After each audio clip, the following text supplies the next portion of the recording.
Hey everybody, welcome back. Today I'm going to be showing you how to do garlic knots. This is a yeast bread type recipe. So in the past where we've talked about baking soda and baking powder, today I'm going to be introducing yeast to you. Now yeast is super cool. It is a single-celled microorganism. So basically right now it's sleeping. And I'm going to activate it so that it can produce carbon dioxide, which will make our garlic knots rise. First things first is I've got to wake this yeast up. Right now it's sleeping. As soon as I warm it up and give it some energy, it's going to start to breathe. So that's the fun part. I am going to measure 3/4 cup of warm water. Now, because this is a liquid, I need to make sure I use my liquid measuring cup. And what's the key? That's right. Eye level to make sure we've got the exact amount.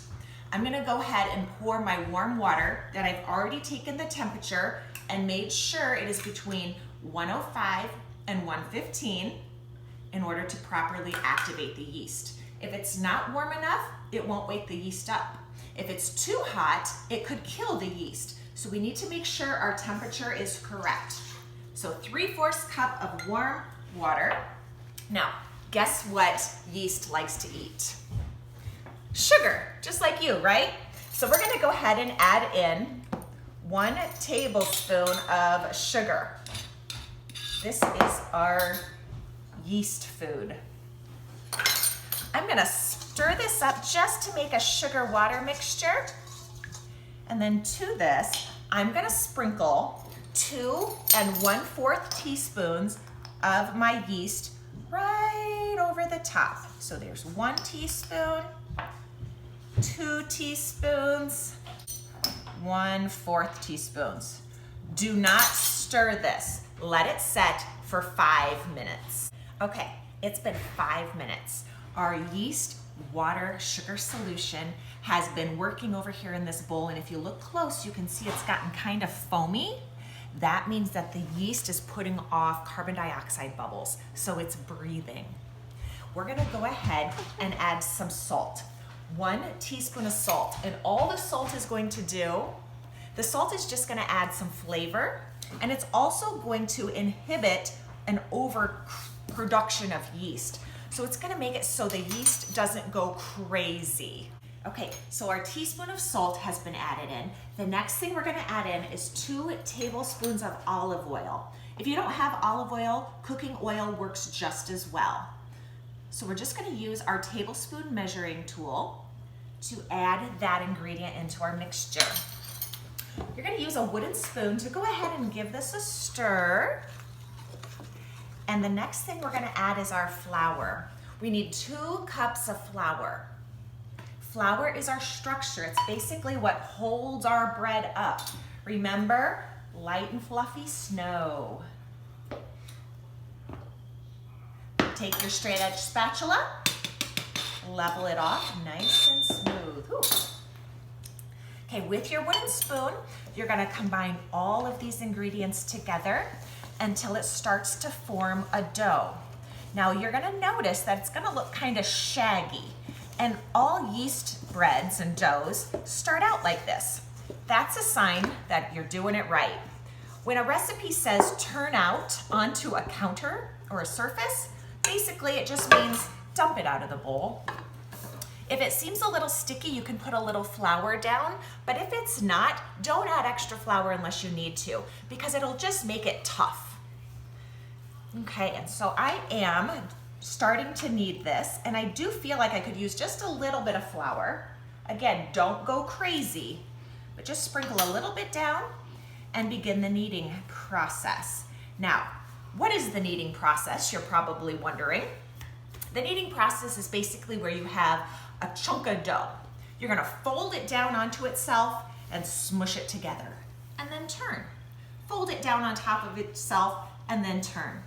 You're gonna keep doing this process as a way to relax the glutens. Basically, making this dough more soft and tender when you go to eat it. And I do think I need just a little bit more flour. There we go. It's a humid day out today. I think it just started to rain. So I'm gonna go ahead and knead this for about 5 minutes. And it doesn't have to be perfect. You're basically just pushing it down and smushing it. Turn it, push it, smush it. So do this for 5 minutes. Okay, it's been 5 minutes. I have this smooth and elastic ball of dough that I have kneaded until it is nice and smooth. What I need to do is prep my bowl that it's going to rise in, because this now has to let the yeast be reactivated and push that dough up so we get a nice big ball of dough.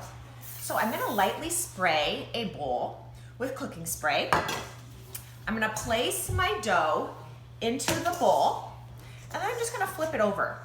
This allows the top to kind of just have a lightly greased surface so that as it rises, it doesn't get dried and cracked out. I'm gonna go ahead and cover it. Now, you can either put this in the refrigerator and let it rise overnight, or you can leave it out on the counter for a few hours and let it rise. Once it's doubled, we'll be right back. Okay, so our dough has been rising. As you can see, it has more than doubled in size. This is a really fun part too. You're gonna basically punch out the carbon dioxide bubbles from your dough to release the gases. Then you can take your dough out and it's nice and warm.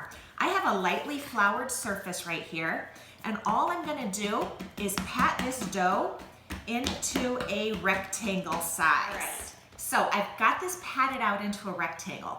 I'm gonna use a tool called a bench scraper, which you might not have. So what you can do is just use a knife or another tool that you could cut strips of this dough, and they're about the length, or excuse me, the width of 2 fingers, or about 1 inch. So you're gonna cut these down and make strips. All right, with each of your strips, you are going to just make a knot. This is where the garlic knot part comes from. And just a loose knot. You don't need to make it very tight because we certainly don't want to pull the dough apart. So I've got all of my garlic knots placed onto my parchment-lined baking pan.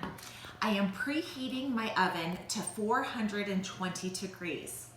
I'm gonna go ahead and put my pan into my 420 degree oven for about 10 to 15 minutes. So while the rolls are in the oven baking, I'm gonna go ahead and prepare the topping. The topping is 1/4 cup of oil, or you can use melted butter. I'm gonna use my liquid measuring cup and get down eye level so I measure it accurately. I'm gonna add 1/2 teaspoon of black pepper, 1/2 teaspoon of salt. I'm gonna add 2 teaspoons of Italian seasoning. And I'm gonna add 1 teaspoon of already minced up garlic. If you have garlic at home and you're comfortable using a knife and your grown-ups are around, you're welcome to chop up some fresh garlic. So I'm gonna stir these ingredients together, and I'm gonna brush my rolls with these as soon as they come out from that hot oven. Right, they just came out of the oven. They smell incredible. I have my sauce I just prepared earlier while they were baking. I'm going to go ahead and brush each of these rolls with my topping mixture. I hope if you guys feel like doing some baking today, you think about making some garlic knots. It's a great day for baking. I hope you guys loved learning about yeast today. Until next time, happy baking.